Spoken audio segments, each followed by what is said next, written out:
Super prime time presented by ortho Ayurvedic oil and capsules, जोड़ों के दर्द की बेजोड़ दवा। नमस्कार, टीवी9 भारतवर्ष में स्वागत है आपका। वक्त हो गया है देखने का super prime time. Super prime time यानी देश दुनिया की तमाम बड़ी और अहम खबरें लगातार अगले 1 घंटे तक मेरे साथ। वर्ल्ड एक्सक्लूसिव न्यूज स्टोरीज और वर्ल्ड ब्रेकिंग न्यूज यहां सुपर प्राइम टाइम में ही आपको देखने को मिलेगी। तो आइए करते हैं शुरुआत। तालिबान के कब्जे वाले इलाके अब जहन्नुम से कम नहीं रह गए हैं। जल्लाद की तरह तालिबानी आतंकी औरतों और बेकसूर लोगों पर जुल्म ढा रहे हैं। सरेआम गोली मार देना, अगवा कर लेना और लोगों को यातनाएं देकर तड़पा तड़पा कर मारने का सिलसिला बढ़ता जा रहा है। बुधवार को अफगानिस्तान के मशहूर कवि और लेखक अब्दुल्ला आतिफी को तालिबानियों ने मार दिया। बुर्का न पहनने की वजह से 21 साल की एक लड़की को भी बीच चौराहे पर गोली मार दी गई। हेरात और हेलमंद जैसी जगहों पर कई लोगों की हत्या हो चुकी है। भारत ने अफगानिस्तान के लोगों की जान बचाने के लिए यूएनएससी की बैठक बुलाई है। अफगान सेना भी लोगों को बचाने और तालिबानियों को खदेड़ने में जुटी हुई है, लेकिन फिलहाल अफगानिस्तान में इंसान की जान सस्ती है। गली गली तालिबानी जल्लाद, शहर शहर कई परिवार बर्बाद, चौराहों पर तालिबान का जुल्म, सजा के नाम पर कई जिंदगियां खत्म, पत्थर से हत्या, गोली मारकर मर्डर, सजाए मौत का तालिबानी ऑर्डर, हर सांस में बारूद की गंध, हर धड़कन में धमाकों की दहशत। जहन्नुम से बदतर हो चुकी है अफगानिस्तान में इंसान की जिंदगी। यातनाएं ऐसी कि रूह कांप जाए, कानून ऐसा कि जीना मुश्किल हो जाए, अदालत, फैसले और सजाएं ऐसी कि छोटी से छोटी गलती पर जिंदगी छीन ली जाए। बंदूक, राइफल, रॉकेट लॉन्चर से लैस ये आतंकी किसी जल्लाद से कम नहीं। बड़ी बड़ी दाढ़ी और बेतरतीब बाल वाले ये तालिबानी मौत देने वाले यमदूत से कम नहीं। 21 साल की लड़की को गोली मारने की सजा दी गई। वजह सिर्फ इतनी कि बल्ख प्रांत की लड़की ने बुर्का नहीं पहना था। कार में जा रही लड़की को बाहर निकालकर मार दिया गया। अफगानिस्तान की इन तस्वीरों में आपको एक तरफ तालिबानी आतंकियों की फौज नजर आती है तो दूसरी तरफ अफगान सेना। लेकिन इस भयंकर युद्ध में बेमौत मारे जा रहे हैं अफगानिस्तान के वो लोग जो सिर्फ अमन और सुकून चाहते हैं, हमारी और आपकी तरह जीना चाहते हैं। लेकिन तालिबान की एंट्री के साथ अब यह मुमकिन नहीं रह गया। लश्करगढ़, हेलमंद, हेरात और कंधार जैसे कई इलाकों पर तालिबानी आतंकियों का कब्जा हो चुका है। इन इलाकों से ज्यादा खबरें तो नहीं आ रही हैं, लेकिन कहा जा रहा है कि तालिबान ने इन इलाकों में कई लोगों की हत्या कर दी है। बेहिसाब जुल्म ढाया जा रहा है। लोगों को उनके ही घरों में बंधक बनाकर रख दिया गया है।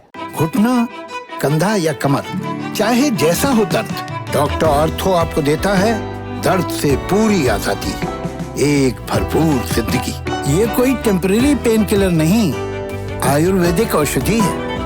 जबरदस्त युद्ध के बीच संयुक्त राष्ट्र और मानवाधिकार संगठन ने तालिबान और सेना दोनों से नागरिकों की जिंदगी को नुकसान न पहुंचाने की अपील की है। हेलमंद प्रांत के सांसद ने डराने वाली जानकारी दी है।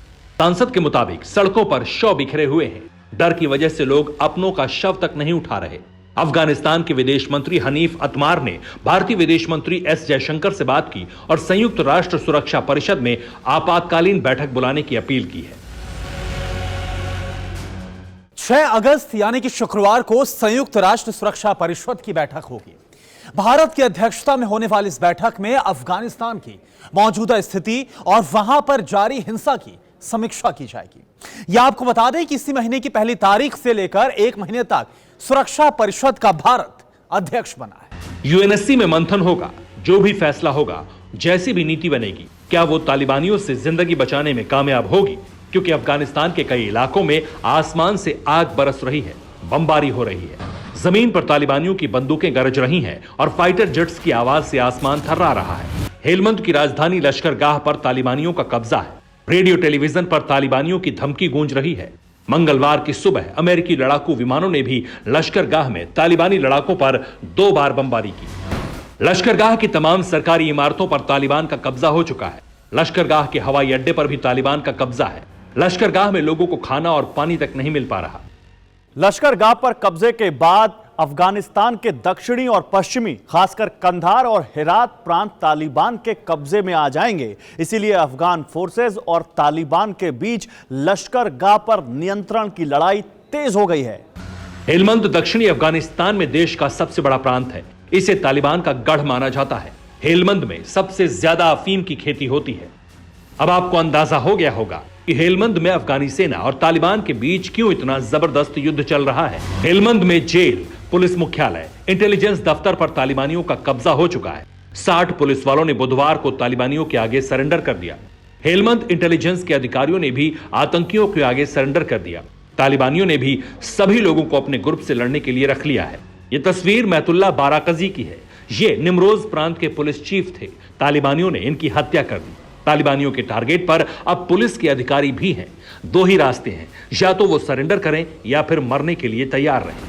ये अफगान सेना के मार्शल अब्दुल राशिद हैं। डरे सहमे लोगों के लिए मार्शल ने संदेश जारी किया है और कहा है कि सेना आवाम के साथ है और लोग खुद को अकेला ना समझें। इसका असर भी दिख रहा है। तालिबानियों पर अफगान की एयरफोर्स कहर बरपा रही है। बल्ख के देहदादी इलाके में 14 तालिबानी ढेर हो गए। कांधार में एयर स्ट्राइक में 16 आतंकी मारे गए। शिरजाद में 4 कमांडर समेत 36 आतंकी ढेर हो गए। अलीनगर में 6 तालिबानियों को सेना ने मार गिराया। देह ए सलाह में 23 आतंकियों को मारा गया है। लेकिन अफगानिस्तान में जारी इस भीषण युद्ध के बीच सिर्फ आतंकी ही नहीं बल्कि आम नागरिकों की भी मौत हो रही है। हेलमंद में 40 नागरिकों की मौत हुई है। लेकिन इसे अफगान सेना की बड़ी कामयाबी ही कहा जाएगा कि अभी तक इस युद्ध में 600 से ज्यादा तालिबानियों को मारने में कामयाबी हासिल हुई है। एयर स्ट्राइक से बचने के लिए तालिबानी अब आम लोगों को ढाल बना रहे हैं। तालिबानी आतंकी हेलमंद इलाकों में जबरन घरों में घुस गए हैं। लोग अपने ही घर में बंधकों की तरह रह रहे हैं। तालिबानी आतंकी जानते हैं कि सेना नागरिकों पर प्रहार नहीं करेगी, इसलिए ज्यादातर हमलों में आम लोगों की भी मौत हो रही है। आतंकियों ने बाजार पर भी कब्जा जमा लिया है। दुकानों से सामान लूटकर तालिबानी लड़ाके अपना पेट भर रहे हैं। कुछ ही दिनों में इलाके से जरूरी सामान खत्म होने वाला है। पूरी दुनिया की नजर इस जंग पर है और फिक्र लोगों की जिंदगियों की है। तालिबान के आतंकी अपना कानून लोगों पर थोप रहे हैं और छोटी छोटी गलतियों के लिए भी उन्हें मौत की सजा दे रहे हैं। अफगानिस्तान में लाखों लोग युद्ध के बीच घिर चुके हैं। नौकरी, पढ़ाई, बिजनेस सब कुछ ठप है।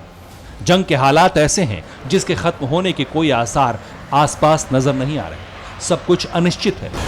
बेहिसाब गोला बारूद का इस्तेमाल किया जा रहा है और बेकसूर लोगों की जान जा रही है। फिलहाल कोशिश तालिबान को एक खास इलाके तक सीमित रखने की हो रही है। अमेरिका की मदद के बाद से अफगान सेना के हौसले बुलंद हैं, लेकिन फिलहाल जितनी मदद सेना को मिल रही है वो नाकाफी है। इसलिए तालिबानी अभी भी सेना को टक्कर दे रहे हैं। अब उम्मीद यूएनएससी की मीटिंग से है, जिसमें लोगों की जिंदगी बचाने पर अहम फैसला होना है। Bureau report, TV9 Bharatvarsh. Afghanistan में कोहराम मचा हुआ है। कब्जे की जंग छिड़ी हुई है। तालिबानी लगातार आगे बढ़ रहे हैं, लेकिन हेरात शहर में दाखिल होने की जुर्रत नहीं कर पा रहे हैं, क्योंकि हेरात में आर्मी के साथ साथ अफगान मिलिशिया बंदूक लेकर खड़ा है। वो अफगान मिलिशिया जिसका सरदार 75 साल का है और वो खुद AK-47 लेकर सड़क पर घूम रहा है। हम आपको बताते हैं कि कौन है इस्माइल खान और क्यों उनसे तालिबान और पाकिस्तान दोनों खौफ खाते हैं। घनघोर बरसता बारूद, गरजती गोलियां, बेहिसाब बहता खून और बिजती लाशें। खौफनाक वर्तमान से साक्षात्कार कर रहे अफगानिस्तान का ये है हेरात शहर, जिसकी देहरी पर जबरदस्त जंग छिड़ी हुई है। लेकिन आंगन में दाखिल होने की जुर्रत नहीं कर पा रहे तालिबानी, क्योंकि शहर की सड़कों पर बारूद बरसाने वाली गाड़ियां दौड़ रही हैं। सड़क के किनारे AK-47 लेकर लड़ाके खड़े हैं। वो लड़ाके जो दिखते हैं तालिबानियों की तरह, लड़ते हैं तालिबानियों से ज्यादा आक्रामक अंदाज में, लेकिन दिल धड़कता है अफगानी लोकतंत्र के लिए। गोलियां दागते हैं लोकतंत्र को लहूलुहान करने वाले तालिबानियों पर। हेरात शहर ईरान और तुर्कमेनिस्तान से सटा वो शहर है जो स्वच्छंदता में जीने के लिए विख्यात है। ये बंदूकधारी लड़ाके तालिबानियों को हेरात की चौहद्दी में घुसने नहीं देने का अटल संकल्प लेकर खड़े हैं, AK-47 और रॉकेट लॉन्चर से लैस। इन्हीं अफगान मिलिशिया के पास हेरात की हिफाजत का जिम्मा है। मिलिशिया में शामिल सभी लड़ाके पूर्व मुजाहिदीन हैं। इन पूर्व मुजाहिदीनों के सरदार हैं इस्माइल खान, वो बूढ़ा पठान जो तालिबान के लिए काल है, जो दहशतगर्दों के लिए मौत का दूसरा नाम है। इस्माइल खान ताजिक मूल के हैं और काफी प्रभावी तरीके से तालिबानियों का खात्मा कर रहे हैं। इस्माइल खान खुद पूर्व मुजाहिदीन हैं। 1970 के दशक में हाथ में असॉल्ट राइफल उठा ली थी। इसके बाद उन्होंने तालिबान के खिलाफ जंग लड़ी थी। 1979 की शुरुआत में इस्माइल खान पश्चिमी शहर हेरात में स्थित अफगान नेशनल आर्मी में कैप्टन थे। बाद में इस्माइल खान राजनीति में आए। 75 बरस के इस्माइल खान 2004 से 2013 तक अफगानिस्तान के एनर्जी और पावर मिनिस्टर रहे हैं। ऐतिहासिक काल से सभ्यता और संस्कृति का केंद्र रहे हेरात शहर को बचाने के लिए इस्माइल खान ने फिर से खुद बंदूक थाम ली है। तालिबानियों को समूल नाश करने का संकल्प करने वाले इस्माइल खान इस बार ज्यादा आक्रामक हैं। खुद इस्माइल खान भी हाथ में AK-47 लेकर शहर में घूम रहे हैं और लोगों को भरोसा दिला रहे हैं। इस्माइल खान के इसी हौसले ने अब तक तालिबानी आतंकियों के मंसूबों को नाकाम किया हुआ है। हेरात शहर के शेर कहे जाने वाले बुजुर्ग पठान ने इस बार तालिबान के साथ साथ उसके अंतर्राष्ट्रीय आका पाकिस्तान को भी सबक सिखाने का प्रण लिया है। इस्माइल खान ने ऐलान किया है कि तालिबानियों की मदद कर रहे पाकिस्तानियों को भी चुन चुन कर खत्म किया जाएगा। बूढ़े पठान की ये आवाज इस्लामाबाद तक गूंज रही है, क्योंकि TV9 भारतवर्ष के खुलासे के बाद दुनिया जान चुकी है कि तालिबानियों को पाकिस्तान खूनी ट्रेनिंग दे रहा है। पाकिस्तान की मदद से तालिबानी अफगानी सरकार से लड़ रहे हैं। ऐसे में इस्माइल खान का ये प्रण पाकिस्तान के लिए खौफ है, क्योंकि हेरात या कहिए कि अफगानिस्तान में इस्माइल खान की स्वीकारोक्ति दुनिया देख चुकी है। जब तालिबान तांडव कर रहा है तब भी इस्माइल खान की एक आवाज पर समूचा हेरात सड़क पर उतर आया था। अफगानिस्तान के तीसरे सबसे बड़े शहर को बचाने के लिए दीवार की तरह अड़े इस्माइल खान हिंदुस्तान के भी बहुत करीब है। इस्माइल खान की पहल पर ही भारत ने सलमा बांध बनाया था। अप्रैल महीने में इस्माइल खान भारत आए थे और विदेश मंत्री S जयशंकर से मुलाकात की थी। चंद रोज पहले सलमा बांध पर आतंकियों के हमले को अफगान आर्मी ने नाकाम कर दिया था। पिछले महीने ही अफगान राष्ट्रपति अशरफ गनी ने इस्माइल खान से मुलाकात की थी। इस्माइल खान ने सरकार को मदद का पूरा आश्वासन दिया था। अब अफगानिस्तान का ये बूढ़ा शेर अपने उसी वादे को निभा रहा है, चट्टान की तरह डटकर। Bureau report TV9 Bharatvarsh. धरती के करीब 70% हिस्से पर समंदर है, यानी सिर्फ पानी ही पानी। और आपको ये जानकर हैरानी होगी कि पूरी दुनिया में जितने भी समंदर हैं, वहां सुपर पावर अमेरिका ने अपने जल योद्धाओं को तैनात कर दिया है। जानते हैं क्यों? ब्लू वॉर जोन में सुपर ड्रिल के लिए, क्योंकि ब्लू बैटल ग्राउंड के अलग अलग इलाके में अमेरिका के कई दुश्मन एक्टिव हैं और अपने इन्हीं शत्रुओं का फुल एंड फाइनल करने के लिए अमेरिका ने पूरी ताकत झोंक दी है। आखिर कैसे नीले समंदर में बना जंग का सीन, आप खुद देखिए। दूसरे विश्व युद्ध के बाद पहली बार ब्लू वॉर जोन से ऐसी तस्वीरें दुनिया के सामने आई हैं, जिसने हर किसी को सन्न कर दिया। यकीन मानिए, कई दशक बाद महाशक्ति अमेरिका की नौसेना ने अपने सारे फ्लीट, सभी एयरक्राफ्ट कैरियर, सारे डिस्ट्रॉयर, सभी पनडुब्बियों को न सिर्फ समंदर में उतारा, बल्कि ब्लू बैटल ग्राउंड में बारूदी कोहराम भी मचाया। ये अमेरिका के सुपर पावर होने का सबूत है। लेकिन आपको बता दें, अमेरिकी नौसेना ने एक साथ इतने योद्धाओं की जंगी ड्रिल सिर्फ नुमाइश के लिए नहीं, बल्कि अपने 3 बड़े दुश्मनों पर चढ़ाई के लिए की है। जी हां, पहली बार अमेरिका ने हिंद महासागर, अरब सागर और काला सागर में एक साथ वॉर एक्सरसाइज की। जानते हैं क्यों? तो इसकी वजह है इन तीनों वॉर जोन में एक्टिव अमेरिका के कट्टर दुश्मन। आखिर कौन है शत्रु जिनके खिलाफ अमेरिका ने समंदर में सबसे विस्फोटक एक्शन किया? पहले वो जानिए। घुटना, कंधा या कमर, चाहे जैसा हो दर्द, डॉक्टर ऑर्थो आपको देता है दर्द से पूरी आजादी, एक भरपूर जिंदगी। ये कोई टेम्परेरी पेन किलर नहीं, आयुर्वेदिक औषधि है। हिंद महासागर, चीन, अरब सागर, ईरान, काला सागर, रूस। मौजूदा वक्त में यही वो 3 देश हैं जो लगातार अमेरिका को आंख दिखाने की हिम्मत कर रहे हैं। यही वो 3 देश हैं जिनका आक्रामक रुख सुपर पावर को रास नहीं आ रहा। ऐसे में दुनिया के सबसे ताकतवर मुल्क ने सीधे वॉर जोन में उतरकर ये दिखा दिया, अगर अब किसी भी तरह की हिमाकत हुई तो अंजाम बुरा होगा। इसलिए अमेरिका ने 3 समंदर में अपने सभी समुद्री योद्धाओं को झोंक दिया। हैरानी की बात यह है कि साउथ चाइना सी में अमेरिकी नौसेना के युद्धपोतों ने पहले से ही अपना लंगर डाल रखा है। मकसद क्लियर है, ड्रैगन कंट्री के जंगी फितूर को काफूर करना। मगर अब अमेरिका दक्षिण चीन सागर के अलावा 3 और वॉर जोन में न सिर्फ एक्टिव है, बल्कि पूरे एक्शन में भी है। ब्लू बैटल ग्राउंड में बम, गोला और बारूद से खलबली मचा रहा है। ग्लोबल विलेन चीन के साथ साथ रूस और ईरान की बलि चढ़ने के संकेत मिल रहे हैं। अगर दुनिया के सबसे ताकतवर देश ने अपना यही अंदाज रखा तो यकीन मानिए चीन, रूस और ईरान को बहुत मुश्किल हो सकती है। आपको बता दें कि चीन की घुसपैठ हिंद महासागर में भी बढ़ रही थी, तो वहीं अरब सागर में ईरान ने अमेरिकी नौसेना का रास्ता रोकने की कोशिश की। सबसे ज्यादा तनाव ब्लैक सी में रूस और अमेरिका के बीच हुआ। हाल ही में अमेरिका और उसके साथी 31 देशों ने काला सागर में युद्धाभ्यास किया। वैसे तो काला सागर समंदर का वो इलाका है जहां महाबली रूस का दबदबा दशकों से है। रूसी नेवी के जंगी बेड़े इस समुद्री इलाके में न सिर्फ गश्त लगाते हैं बल्कि वॉर ड्रिल भी करते हैं। ऐसे में वहां सुपर पावर अमेरिका की मौजूदगी ने सनसनी मचा दी। आशंका जताई जा रही है कि ब्लैक सी के रास्ते अमेरिका रूस पर शिकंजा कसने की तैयारी कर रहा है। असल में अमेरिका ने 31 देशों के साथ ब्लैक सी में जिस वॉर एक्सरसाइज को अंजाम दिया उसकी अगुवाई कोई और नहीं बल्कि रूस के सबसे बड़े दुश्मन यूक्रेन ने की। यूक्रेन ने अमेरिका के साथ मिलकर 30 देशों को ब्लैक सी में आने का न्योता दिया, वो भी अपने समुद्री लड़ाकों के साथ, ताकि रूस को उकसाया जा सके। रूसी डिफेंस ने यूक्रेन और अमेरिका को ब्लैक सी में सी ब्रिज 2021 न करने की चेतावनी भी दी, मगर अमेरिका और यूक्रेन ने रूसी प्रेसिडेंट की धमकी को नहीं माना और बेहद विस्फोटक अंदाज में सी ब्रिज 2021 को काले सागर में अंजाम दिया, बिना किसी डर और हिचक के। बस फिर क्या, रूस ने भी ब्लैक सी में हाइपरसोनिक मिसाइल दाग दी, मामला और ज्यादा बारूदी हो गया। ऐसे में अमेरिका ने भी अपने फ्लीट्स को ब्लैक सी में भेज दिया ताकि इस बार रूस से ही नहीं बल्कि अपने तीनों दुश्मनों से एक साथ आर पार किया जा सके।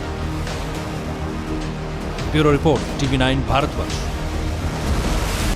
चीन दो मुंह वाले जहरीले सांप जैसा है। एक मुंह से ड्रैगन शांति का राग अलापता है, दूसरे मुंह से बॉर्डर पर बारूद उगलता है।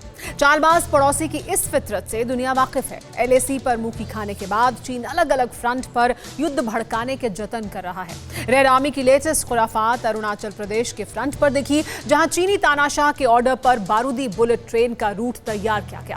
तूफानी रफ्तार से ट्रैक बिछाकर हाई स्पीड ट्रेन दौड़ा दी गई। बॉर्डर के बेहद करीब आकर तैनात रेड आर्मी आखिर चाहती क्या है? देखिए वर्ल्ड एक्सक्लूसिव रिपोर्ट, ड्रैगन का नया वॉर गेटवे।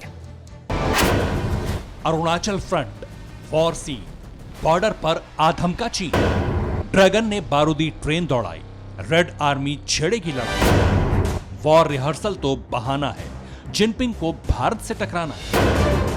हद में रहना तानाशाह, युद्ध हुआ तो पूरा चीन तबाह। 160 किलोमीटर प्रति घंटे की तूफानी रफ्तार, ड्रैगन आर्मी की बारूदी ट्रेन जिसमें विस्फोटक हथियार भरकर भारतीय सरहद के बेहद करीब भेजा गया। ड्रैगन की बुलेट ट्रेन में रेड आर्मी के हजारों जवानों ने सफर किया। बॉर्डर पर आकर इन चीनी रंगरूटों ने युद्ध का माहौल बनाया।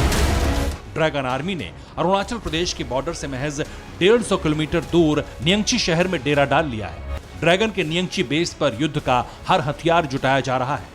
सबसे ज्यादा चौंकाने वाली बात यह है कि इस फ्रंट पर चीनी सेना में नए भर्ती हुए जवानों की तैनाती की गई। 23 जुलाई को शी जिनपिंग ने खुद नियंगची बेस का दौरा किया। चीनी तानाशाह की इस विजिट के बाद से ड्रैगन कैंप में जबरदस्त हलचल है। वहीं तिब्बत की राजधानी लहासा से निंगची तक चीन ने इंफ्रास्ट्रक्चर तैयार कर लिया है।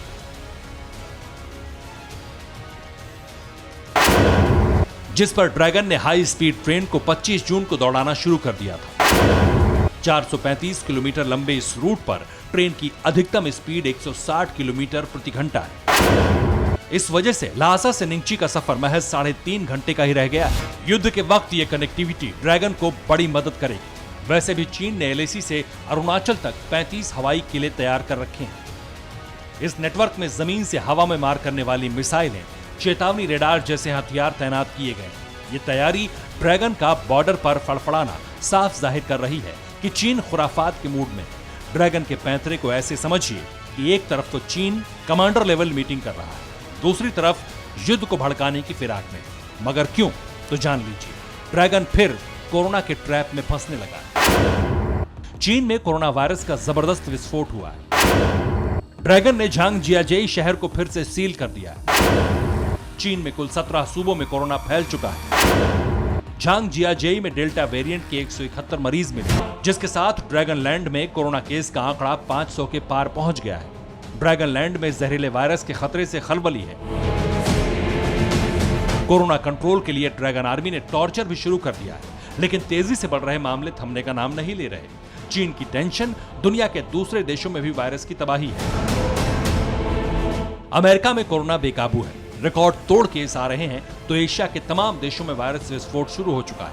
दक्षिण अमेरिका के देशों में भी किलर वायरस कहर ढा रहा है।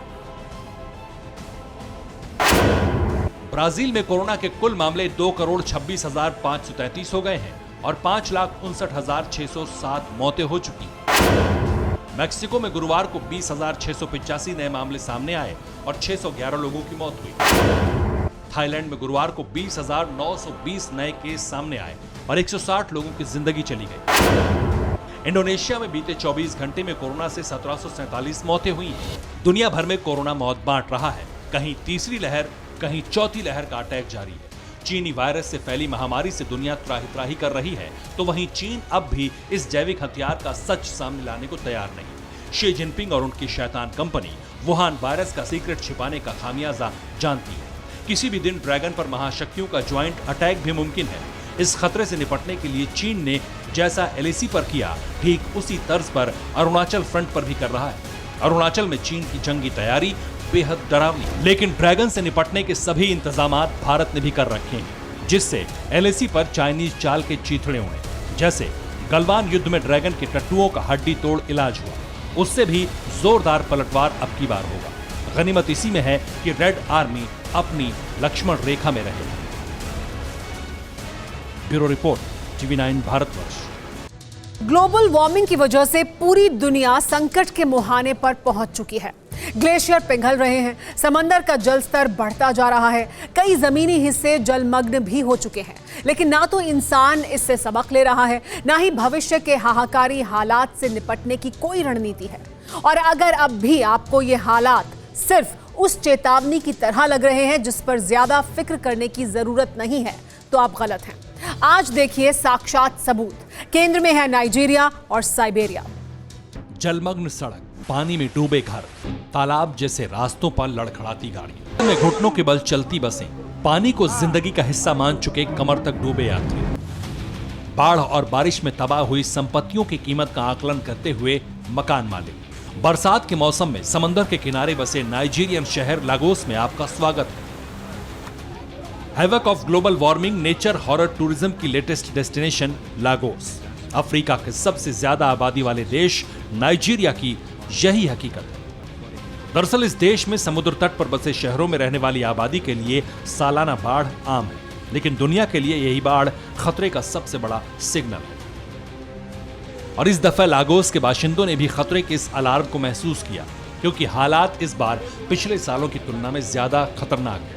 लागोस द्वीप के अहम व्यापारिक जिलों का अनुभव इस बार बहुत बुरा है। ना तो सड़कों पर राहत है, ना ही घरों में चैन। दफ्तर जाने वाले लोगों के लिए रोजगार बरकरार रखना भी मुश्किल होता जा रहा है। लागोस की ताजा तस्वीरें देखकर आप हाहाकारी हालात का अंदाज लगा सकते हैं, लेकिन ऐसे हालात पहले भी बने हैं, तो फिर असामान्य क्या है?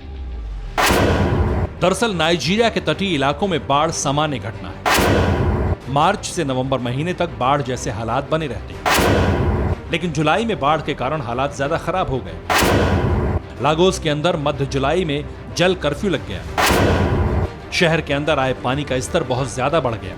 नतीजतन शहर भर में अलग अलग जगह कई फीट पानी भर गया, सड़कें डूब गईं, आर्थिक गतिविधियां बंद हो गईं, यातायात के साधनों तक का इस्तेमाल करना मुश्किल हो गया। और इन्हीं हालातों को देखते हुए वैज्ञानिकों ने अनुमान के पैरामीटर पर भविष्य की डरावनी तस्वीर भी साफ कर दी, जिसके केंद्र पर नाइजीरिया के अटलांटिक तट पर बसा निचला शहर लागोस है।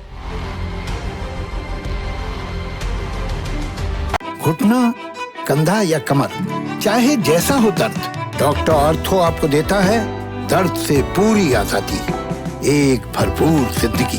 ये कोई टेम्परेरी पेन किलर नहीं, आयुर्वेदिक औषधि है। वैज्ञानिक लागोस को कुदरत का अलार्म बता रहे हैं।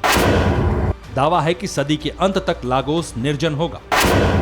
जलवायु परिवर्तन के कारण लागोस पूरा डूब जाएगा। 80 साल में लागोस विश्व के नक्शे से मिट जाएगा। हालांकि समुद्री द्वीप से घिरे लागोस को लेकर जारी हुई चेतावनी के बीच कुछ और परेशानी भी हैं, जो लागोस को जल्द से जल्द समंदर में डूबता हुआ दिखा रही हैं। इसलिए माना जा रहा है कि वास्तविक समय इससे ज्यादा होगा। नई परेशानियां हैं शहरी विकास और जल निकासी के साधनों में कमी। इसके अलावा सबसे बड़ी समस्या है कुदरत से बेतहाशा खिलवाड़। कैसे, इसे भी जान लीजिए। लेगोस शहर का मेंटेनेंस गड़बड़ाने लगा है। शहरीकरण के कारण ड्रेनेज सिस्टम ठप हुआ है। शहर से जल निकासी के पर्याप्त साधन नहीं है। जलस्तर बढ़ने की वजह समुद्री रेत खनन भी है। यानी जैसे जैसे शहरीकरण बेलगाम हुआ, हालात बिगड़ते गए। धीरे धीरे लगोस के तट खत्म होने लगे और अब न सिर्फ लगोस दुनिया का वो शहर होगा जो इस सदी के अंत तक पानी में डूब सकता है, बल्कि नाइजीरिया भी जल प्रलय की तबाही झेल सकता है। और इस दहला देने वाली घटना की शुरुआत हो चुकी है। 2020 में नाइजीरिया के 20 लाख लोग बाढ़ से प्रभावित हुए। 2020 में ही अकेले लगोस के अंदर 70 लोगों की मौत हुई। 2019 में भी 158 लोगों की बाढ़ की वजह से जान गई थी। लगोस में इस साल के हालात और भी ज्यादा हाहाकारी हैं। इसके जिम्मेदार हालात हैं, लेकिन इससे भी ज्यादा जिम्मेदार है कुदरत से खिलवाड़, जिसका पहला उदाहरण नाइजीरिया का लगोस शहर बनने जा रहा है और दूसरा होगा साइबेरिया। जी हां, आपने बिल्कुल सही सुना, साइबेरिया, जहां कुदरत से खिलवाड़ भारी पड़ने वाला है क्योंकि दुनिया में मीथेन बम फटने वाला है। दरअसल साइबेरिया से जहरीली मीथेन गैस निकलना शुरू हो चुकी है, जिससे लाखों लोगों की जिंदगी पर खतरा है। और चूंकि ये गैस कुदरती रूप से निकल रही है, तो इंसानों के लिए इस पर नियंत्रण पाना भी असंभव है। यानी मीथेन बम फटना तय माना जा रहा है। क्या है ये घटना, जानिए। ग्लोबल वार्मिंग के कारण साइबेरिया में गर्मी पड़ी। ज्यादा गर्मी पड़ने के कारण बर्फ भी पिघलने लगी। बर्फ पिघलने से गर्मी का असर चूना पत्थरों पर हुआ। चूना पत्थरों से मीथेन गैस का उत्सर्जन होने लगा और अब मीथेन गैस उत्सर्जन में भारी बढ़ोतरी होने के कारण पृथ्वी का वातावरण भी प्रभावित होने की आशंका है, क्योंकि साइबेरिया में बर्फ की ऊपरी परत को गैस के उत्सर्जन से गंभीर खतरा पैदा हो गया है। अनुमान के तहत अगर मीथेन गैस का उत्सर्जन इसी मात्रा में जारी रहा तो फिर अगले 20 साल में वायुमंडल को मीथेन गैस बहुत बुरी तरह से प्रभावित करेगी और पूरी दुनिया का तापमान बढ़ने लगेगा और इंसानी आबादी खतरे में होगी। Bureau report, TV9 Bharatvarsh. America की स्पेस एजेंसी नासा और अमेरिका के लड़ाकू विमान बनाने वाली कंपनी लॉकहीड मार्टिन एक खास तरह के प्रोजेक्ट को एक साथ पूरा करने में जुटे हुए हैं। सालों से तैयारी की जा रही है। यकीन मानिए, सुपर पावर अमेरिका जिस प्रोजेक्ट पर काम कर रहा है, अगर वो पूरा हो गया तो अमेरिका के तमाम दुश्मनों की जमीन हिलने वाली है। आखिर कैसे, आप खुद देखिए। 57 सेकंड के इस टाइम लैप्स वीडियो में आकार लेती जो चीज दिखाई दे रही है, वो एक सुपरसोनिक विमान है। इसे मामूली और कमतर आंकने की गलती इसलिए भी मत कीजिएगा क्योंकि ये आसमानी लड़ाका दुनिया का फ्यूचर वेपन है, जिसे नासा और अमेरिकी विमान बनाने वाली कंपनी लॉकहीड मार्टिन तैयार कर रही है। नाम है X-59 quest, son of concord.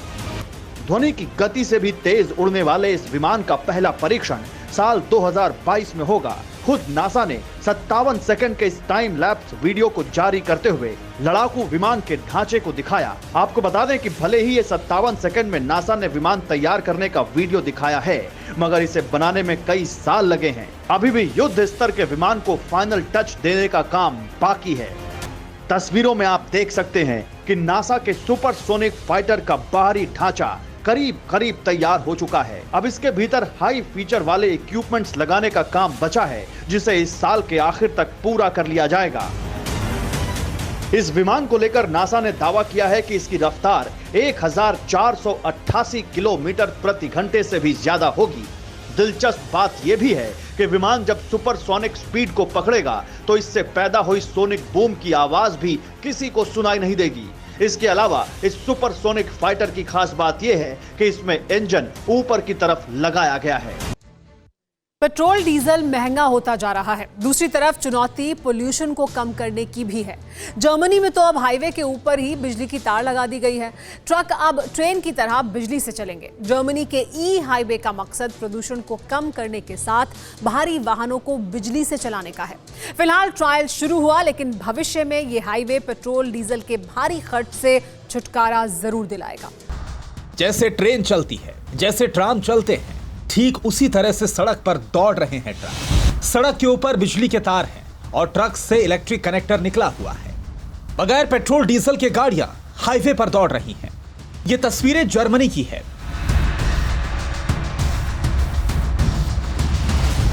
Germany में करीब 5 किलोमीटर लंबा इलेक्ट्रिफाइड हाईवे बनकर तैयार हो गया है। फ्रैंकफर्ट के पास बने इस हाईवे पर हाल ही में टेस्ट किया गया। इलेक्ट्रिक से चलने की वजह से ना तो ट्रक के इंजन से शोर होता है और ना धुआं निकलता है। नया जमाना इलेक्ट्रिक गाड़ियों का है, लेकिन लंबी दूरी में बैटरी खत्म होने का खतरा रहता है। इसलिए जर्मनी में अब ऐसा ई-वे तैयार किया जा रहा है ताकि लंबी दूरी तय करने वाले ट्रकों का फ्यूल कंजम्पशन बेहद कम हो जाए। एक्सपर्ट्स के मुताबिक भारी वजन ढोने वाली गाड़ियां ज्यादा पॉल्यूशन फैलाती हैं, इसलिए अगर ट्रक और ट्रॉला जैसी गाड़ियां बिजली से चलने लगेंगी तो प्रदूषण काफी हद तक कम हो जाएगा। जर्मनी का पर्यावरण मंत्रालय ऐसे 3 हाईवे बना रहा है। जर्मनी की सरकार के मुताबिक 1 किलोमीटर इलेक्ट्रिफाइड हाईवे बनाने पर खर्च करीब 22 करोड़ रुपए है। हालांकि ट्रकों में लगने वाला सिस्टम बहुत ही आसान है। फिलहाल कोशिश है कि भविष्य में ज्यादा से ज्यादा ऐसी सड़कें हों और ट्रकों के साथ कार और बस भी बिजली से चल सके। Bureau report, TV9 Bharatvarsh. कुदरत से खिलवाड़ करना इंसानों को अब भारी पड़ने लगा है। कहीं शहर के शहर जलमग्न होने के कगार पर पहुंच चुके हैं तो कहीं तपिश सब कुछ भस्म करने को तैयार है। हमने आपको नाइजीरिया और साइबेरिया के हालात से जुड़ी हाहाकारी रिपोर्ट दिखाई। अब ग्रीस से आई सन्न कर देने वाली खबर देखिए। खबर यह है कि ग्रीस दहक रहा है। कुदरती संपदा लपटों में समा गई है, लेकिन ना तो कुदरत रहम कर रही है, ना ही हालात पर काबू पाना इंसानों के बस का है। लू के थपेड़े, पानी के लिए तरसते जीव जंतु और जीवन पर मंडराता संकट। ग्रीस का ये बेहद मुश्किल दौर है और राजधानी एथेंस इस वक्त संकट का सामना कर रही है। दरअसल ग्रीस की राजधानी एथेंस से लगे बाहरी इलाकों के जंगल में भीषण आग ने हाहाकार मचा रखा है। इस आग पर काबू पाने की कोशिश तो हो रही है, लेकिन कामयाबी हाथ नहीं लग रही। अग्निशामक विमान अभियान पर है, लेकिन राहत मिलने का कोई रास्ता नजर नहीं आ रहा। वन्य जीवों पर संकट बरकरार है, वही वन संपदा का भी भारी नुकसान उठाना पड़ रहा है। आखिर कैसे लगी ये आग, पहले इसे जान लीजिए, फिर हम आपको ग्रीस के असल हाहाकारी हालात से भी रूबरू कराएंगे। ग्रीस का तापमान लंबे समय से 45 डिग्री पर बना हुआ है। जंगल में पेड़ों के पत्ते गिरे पड़े हैं और लकड़ियां सूख चुकी हैं। जंगल में एक चिंगारी उठी और आग बुरी तरह फैल गई। एथेंस के बाहरी इलाके में जंगल की आग से नुकसान पहुंचा। बाहरी इलाकों में घर और गाड़ियां पूरी तरह से जल गईं। हालांकि इस आग से अब तक किसी इंसान की मौत होने और गंभीर रूप से घायल होने की कोई रिपोर्ट नहीं मिली है, लेकिन माना जा रहा है कि जंगल में रहने वाले जीव जंतुओं पर आग ने बुरा असर डाला होगा।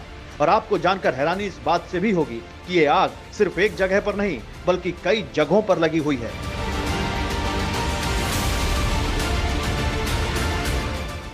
24 घंटे में ग्रीस के जंगलों में 81 जगह आग लगी है। आग के कारण सबसे बुरे हालात उपनगरों में बने हैं। उपनगरों में वरीबोबी और तातोई ज्यादा प्रभावित हैं।